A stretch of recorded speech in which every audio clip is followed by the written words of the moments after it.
दुनिया के गर्म शहरों में भारत के कई शहर शामिल हो रहे हैं। अब भी आप इस गर्मी को अगर बहुत हल्के में ले रहे हैं तो आप अपने हेल्थ के साथ सबसे बड़ा खिलवाड़ कर रहे हैं। नमस्कार, मैं हूं डॉक्टर मोनिका सचान। मैं क्षेत्रपाल हॉस्पिटल में न्यूरोलॉजिस्ट हूं।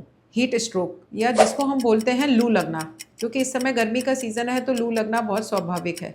जब हमारी बॉडी का टेम्परेचर 104 डिग्री फ़ारेनहाइट या 40 डिग्री सेंटीग्रेड से बढ़ जाता है तो इस स्थिति को लू लगना कहते हैं। तेज़ धूप में काम करने से लू लगने का रिस्क रहता है। बच्चों या बूढ़ों में ये अधिकतर पाया जाता है। लू लगने के लक्षणों में तेज़ बुखार होना, चक्कर आना, सर दर्द, उल्टी, भ्रम की स्थिति आना, घबराहट होना, त्वचा गर्म व सूखी हो जाना, थकावट का अनुभव होना, दिल की धड़कन अचानक बढ़ जाना एवं बेहोशी या दौरे पड़ना भी हो सकता है।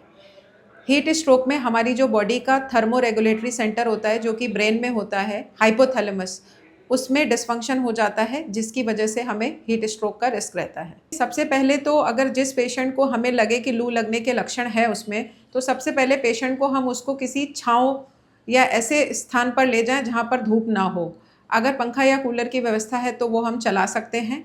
अगर पेशेंट होश में है तो हम उसको पानी पिला सकते हैं या शिकंजी, नारियल पानी, ये सारी चीज़ें दे सकते हैं।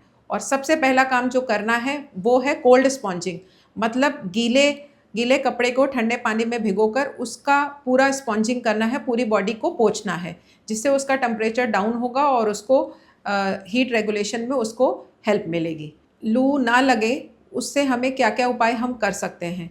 तो दोपहर की जो धूप होती है 12 बजे से लेकर 4 बजे की धूप, उससे हमें बचना है। अगर हम धूप में जाना हमारा ज़रूरी है तो प्रॉपर रूप से हम अपने को ढक कर रखें। सूती कपड़े, हल्के रंग एवं सूती कपड़े पहने, छाता, चश्मा या टोपी का इस्तेमाल कर सकते हैं।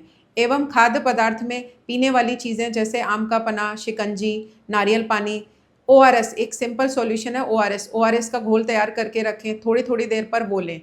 अपनी बॉडी का बेसिकली हमें हाइड्रेशन को मेंटेन रखना है, जिससे कि हम लू लगने से बच सकते हैं। हीट स्ट्रोक या लू लगना ये एक मेडिकल इमरजेंसी है। अगर सही समय पर इसका ट्रीटमेंट ना मिले तो पेशेंट को permanent brain damage, kidney failure या लीवर फेल्योर भी हो सकता है।